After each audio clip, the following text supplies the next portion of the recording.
So now I'd like to call Victoria, University of Heidelberg, to talk about the subject investigating borders, Apulian settlements between land and sea. So Victoria, please. Thank you. Okay. Okay, I hope. Do you hear me? Okay. Perfect. Okay.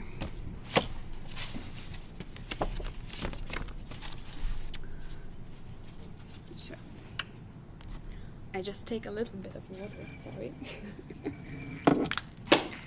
Oh, and I too close to the microphone with me.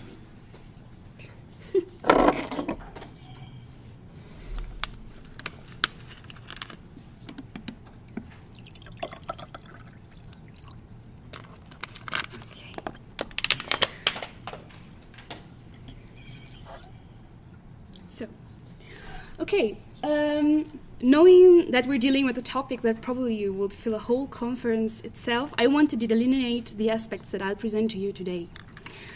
Apulia is the heel of the boot, and therefore the most southern region on the eastern part of the Italian Adriatic coast. The topography of this region is marked by the so-called tavolieri, which are large plain plateaus particularly suitable for agriculture and pastoralism. These may be some of the reasons why settlement activities in Apulia started quite early in the history, or better prehistory, of the Italian landscape. The last 30 years have shown some interest in the exploration of the Apulian landscape.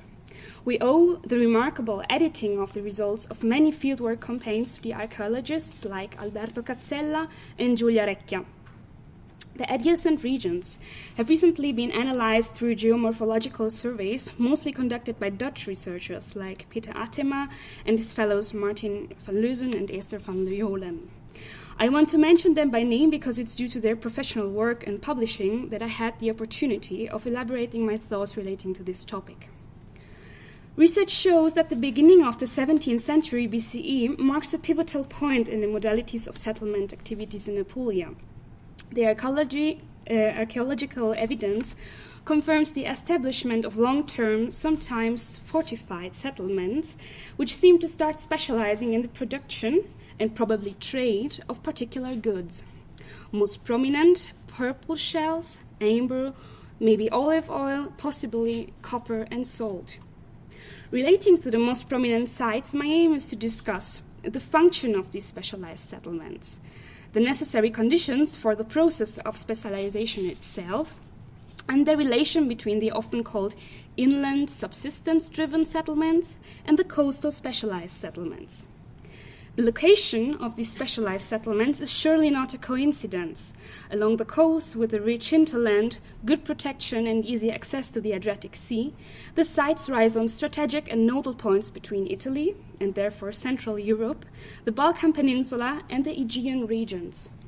A close relation and influence between these areas is even visible in the archaeological record, in ceramic, construction techniques and processing methods of luxury products.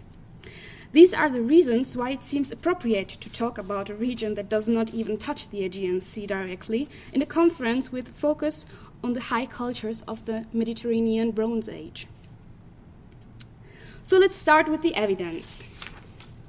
On this slide, you can see a mapping of the settlements that show traces of dry stone fortification walls, which date back to the 17th and 16th century BCE. As mentioned before, the settlements are located on the coast. Because of the restricted time, I want to focus on one of the most prominent sites, which lies in the northern part of Apulia. It's Coppa Nevigata. Coppa Nevigata may be only a case study for now. It is clear that an accurate analysis of the other specialized coastal settlements will provide much more information and arguments supporting or even criticizing my thesis. On this slide, you can see a puzzle of aerial images of the fortification walls of Coppa Nevigata and a possible reconstruction provided by Alberto Cazzella and Giulia Recchia, who are the excavators of these sites. The evidence suggests an enclosure of the settlement on the inland slope, while the coastal, naturally protected, doesn't show fortifications at all. It's quite interesting that this dry stone building technique is unparalleled in the Mediterranean. The contact between the Italian and Balkan coast is an important fact since 3rd millennium BCE, as we heard before. The contact with the Aegean Sea seems to be a constant in the Bronze Age period too. Since the predating of the fortification walls to the 17th century, however, it has become clear that the hypothetical Aegean influence on the Apulian architecture cannot be related to Mycenaean seafarers at all. It's more likely that there was a trans-maritime exchange with the maybe Middle Helladic culture, which was already showing a significant social and economic complexity. In fact, some similarities can be seen in the settlements of Colonna, Aegina, and Aia Irini on Kea. A similar, even if probably earlier evidence, can be found in Istria by the site of Mogodonia. I'm really sorry if I can't show pictures of some parallels that I mentioned right now at the moment. I've been sick for the last week. If you heard someone struggling with his tissues up there, it was me. I'm sorry. These parallels we, of course, shown in the paper then in its final structure. So we can assume that an interest in transcultural exchange arose or grew stronger through these contacts. Therefore, it is not far-fetched to suggest that this was one of the triggering points that led to specialization of the settlements in production of luxury goods. Evidence for olive oil extraction, as well as the first attested processing of purple shells, so for purple dyeing color, in southern Italy were found actually in Coppa Nevigata. Traces of metal processing were found inside the fortification walls too, fact that may suggest the role of Coppa Nevigata maybe in the copper and tin trade route, materials which are essential for the production of the eponymous metal of this period. The role of the contact between the settlements and the inland sites, which lay in proximity to the Apennines, will be an important discussion point maybe later. But let's return to our specialized settlement on the Apulian coast. We talked about the importance of luxury goods. Being classified as such, the aforementioned products do not provide for the subsistence of the community. As subsistence, I want to define the satisfaction of basic needs of an individual or a community. Determining what human basic needs are is a really hard discussed matter. For the next arguments, therefore, I want to relate to the psychological and anthropological theories of first Abraham Maslow and second Brian Hayden after Wills. So, there's a more instinctive than truly scientific consensus for what concerns the hierarchy of needs theorized by psychologist Abraham Maslow, which is organized in a so-called pyramid of needs. From the bottom, we find the biological and physiological needs as water and food. Second, the need for safety, as for example, the chance of protected housing. And third, the need for social relations as friendship, partnership, and sexuality. There are also called deficiency needs, in contrast to the being needs that refer to human self-actualization, which can be achieved only if the D needs are satisfied. You probably already understand my implication.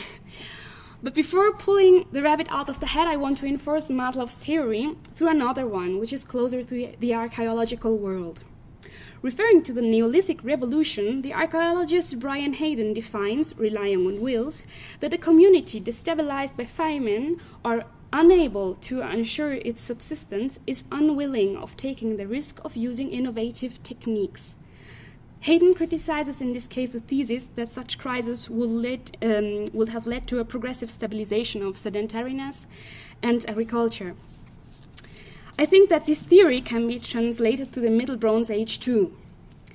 The inability of ensuring a permanent subsistence with a surplus of production could definitely not have permitted the investment of labor, energy, and time in craftsmanship activities, and therefore in the specialization of the settlement.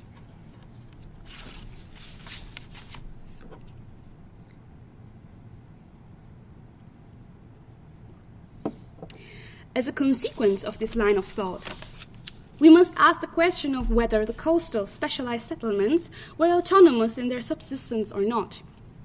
For this purpose, we have to take a look on the outside of the wall, because the intern cultivation and processing of cereals and other suitable crops is absolutely impossible with an intramural extent between 2 and 5 hectares. These are the extents of the different coastal sites that I have shown in the first slide.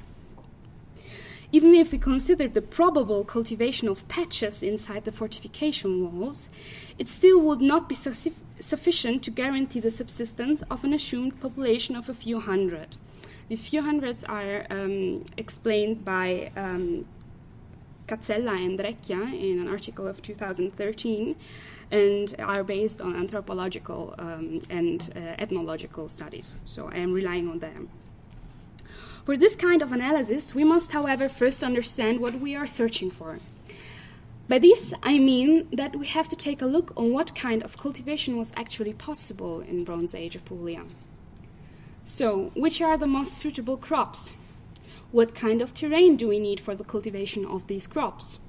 And where is this kind of terrain actually present or traceable in Apulia? First, I want to discuss the type of crops, which are confirmed for the Middle Bronze Age in Apulia. Emmer, barley, and different types of wheat, as bread, wheat, and einkorn, are considered to be the basic columns of the Mediterranean alimentation. We have to remember, however, that the cultivation of these cereals is not always as simple as we think. For Bronze Age southern Italy, there is only a little evidence of ploughs, which suggests simple and wooden constructions. A change towards a more robust and resistant tool, whose metal share facilitated the labor on the field, seems to take place only with the beginning of the Iron Age. So, a wooden plough might not have been the ideal tool to work on the field, at least in a region with high levels of clay in the soil, that makes it difficult to turn heavy clods of earth with a relatively fragile tool. Van Eulen assumes, therefore, that spades, hoe, and digging sticks, rather than the plough, were the most common tools in Apulian farmer communities. This aspect slows down the whole process of cereal production and needs, in fact, a much higher labor effort. As these cereals are also sensitive to climatic conditions, the cultivation seems to need particular attention, time, and dedication. So far, the aspect of subsistence one might take into account the importance of cash crops, legumes, and other vegetables with high crop yields and lower risk. For what concerns the role of the other two products missing in the Mediterranean triad, the answer is not given easily. First of all, wine and olives are not ensuring subsistence, in my opinion, for the final products are more likely to be part of the luxury products. So, olive oil and wine. Second, it's unlikely that cultivation of these trees took place in this period. Let me explain. For this period, there is some evidence for olive oil extraction only in Coppa Nevigata, as well as in the Calabrian site of Broglio di Trebisacce. The olive pits, however, cannot be clearly related to wild or domesticated plants. So even if the spontaneous growth of olives is a fact in southern Italy, there is no proof that an active arboriculture or an organized exploitation took place.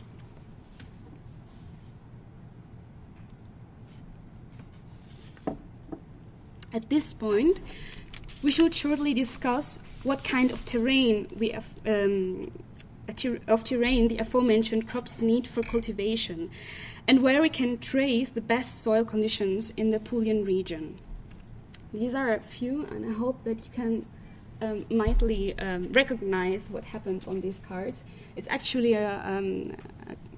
these are maps that are have been constructed by Van Eulen, S.R. Van Eulen, and I just go through it, and you will see in the legends maybe that most of the time the scratching that you have on the map is for not suitable or only limited suitable land. So there is not a lot of land space that is really suitable for these kinds of crop. It's always like emmer, also in this kind emmer and wheat types, permanent cultivation, self-subsistence farming, and also for olives and grapes, which for olives is actually more, there's more probability, but I have shown before why an active arboriculture is not really traceable for this time. Okay. According to the geomorphological surveys in Apulia and also in Calabria, Bronze Age agriculture found its place on the foot of the slopes, that lay between the coast and the Apennines. This is the region where the soil shows the best balance for cultivation. The low groundwater levels suggest that the communities were relying on dry farming, which is even more likely considering the lack of irrigation systems for Bronze Age Apulia. Resuming, cereals and crops in general demand much labor and time, as well as specific climate and terrain conditions. As a result, some regions can be designated as unsuitable for agriculture, like probably the coastal ones. This fact is underlined, too, by the lack of evidence for agricultural activity in the direct hinterland of the specialized site mentioned before.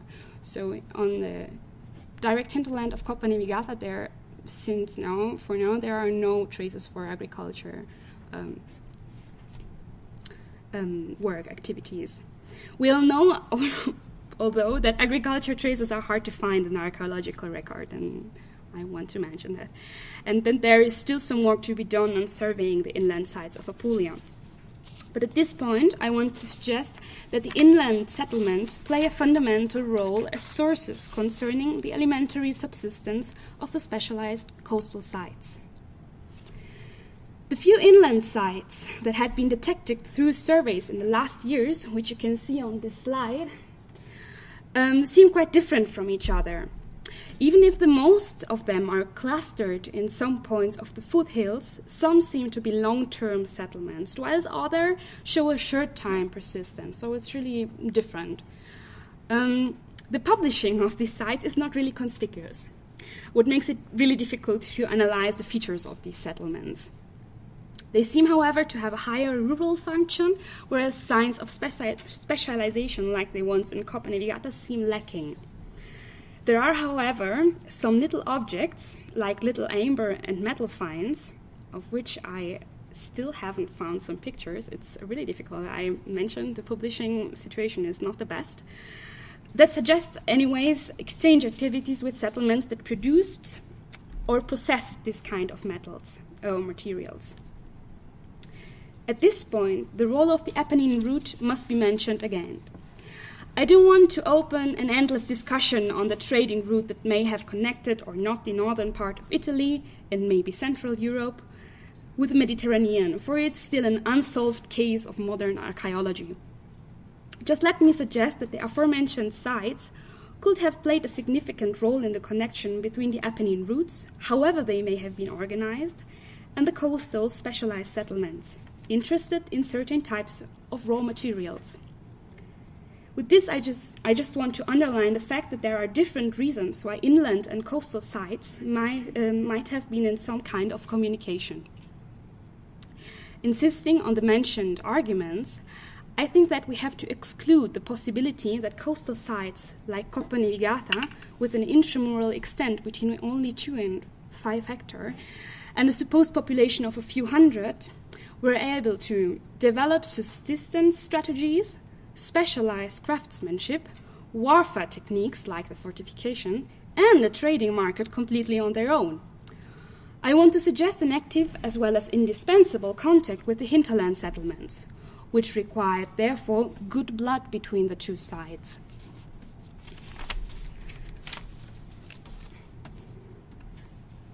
By this, I have to introduce the last evidence for this presentation, that shows you a series of post holes arranged in a circle on the right side. They are probably related to a silo, which contained indeed burned seeds and was dated back to the 16th century. During the next 2 centuries, more of these structures seem to appear in proximity of the fortification wall, however not connected to single households, as you can see on the left side. The one that are written in Roman letters or Roman numbers are the different silos from or to the 14th century. It would be interesting to take into account the socio-economic behavior of the settlement relating to an eventual collective storage strategy, where the subsistence goods received from the hinterland stored and consumed as a community. In return, it could be relevant to analyze also the hinterland settlements concerning traces of socio-economical structuration. Did the structure within the community change due to the contact with the coastal settlements? Was it related to an increased circulation of prestige goods?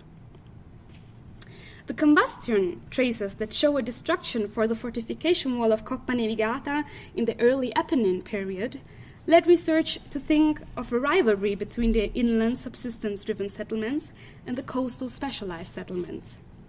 With the raised arguments, there is a lack of reasons why the inland communities should have been interested in running down the coastal sites. Even the tools and organizational skills needed for destroying a defended fortification are difficult to find in a rural clustered settlement. What if the other specialized sites were the villains?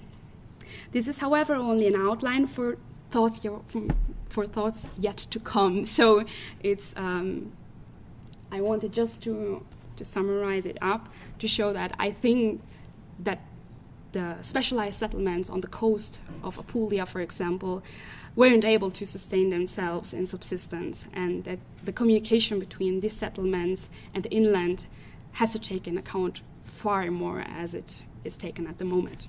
So I thank you really much, and I am looking forward for your questions.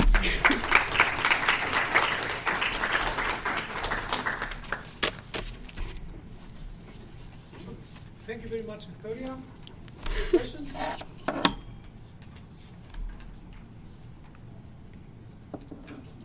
Nobody? Okay. Thank you for this. Your observation are very important also for basically thinking about the early culture of Italy, because we have so strong influences from the later Roman text to think about population who are close by themselves, and I think this is a completely wrong way to think. It's a construction from very later Roman history, and we have to notice that we have such a multicultural influence in the early Italian side. Do you think that they are contacts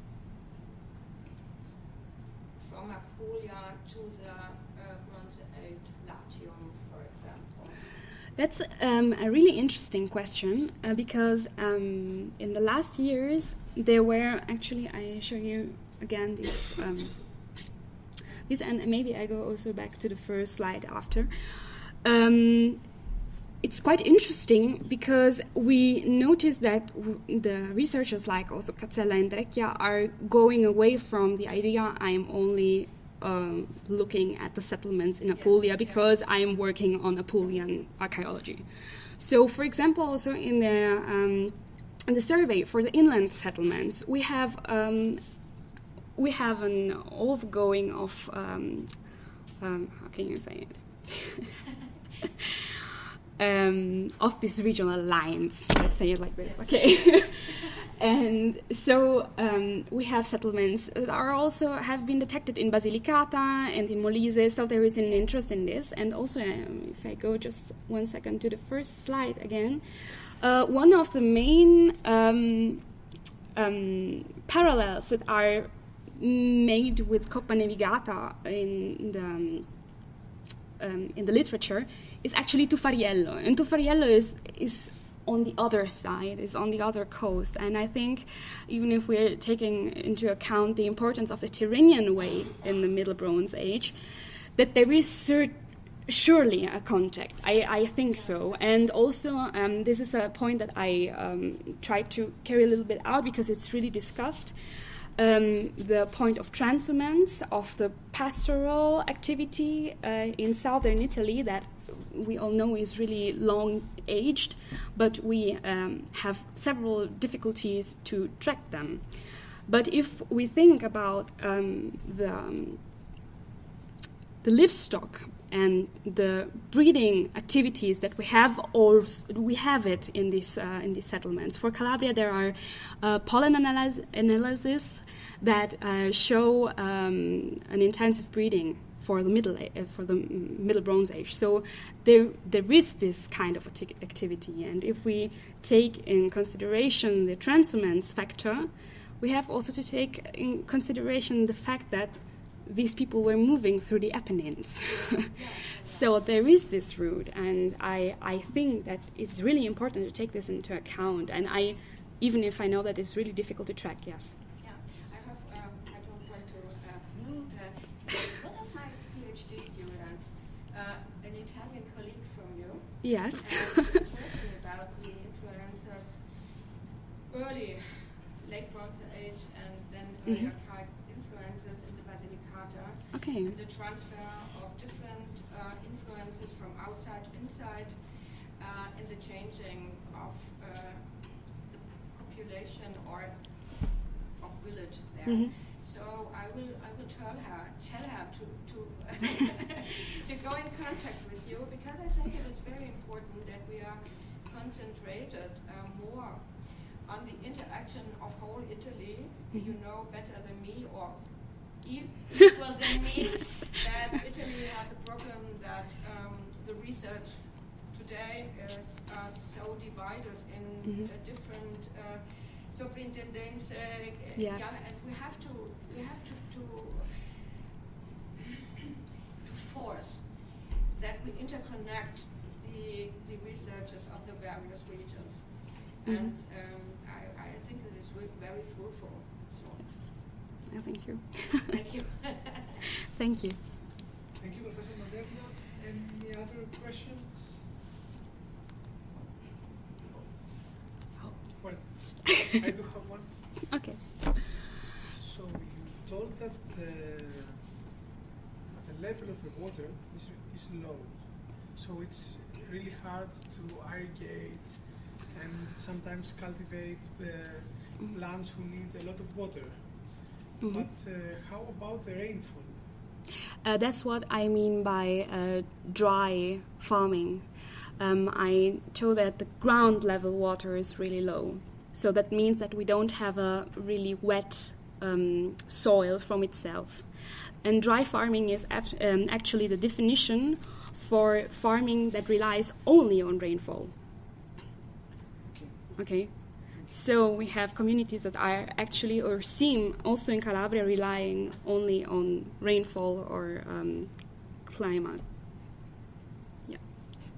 Do they have any, I don't know if, do they have any systems? Did they build systems in order to... That's a good question. Actually, the only thing that I found about this topic, because, I mean, agriculture in antiquity is always a topic that is a little bit unshipped, if we take it in German. Actually, the only thing that I found is that there is a completely lack of irrigation systems. That means evolved irrigation systems, which we eventually have in other parts of the Mediterranean, are lacking in Apulia. They're coming only with the Iron Age, probably. And I mean, in the Iron Age, we have a much stronger contact with the Aegean also, for example. So it's quite difficult to say it. For what concerns cisterns, I think we have to take a much stronger look on the inland settlements, and this is a lacking factor. So yeah, we need more surveys. Yeah. Thank you, Victoria. Thank you really much for having me.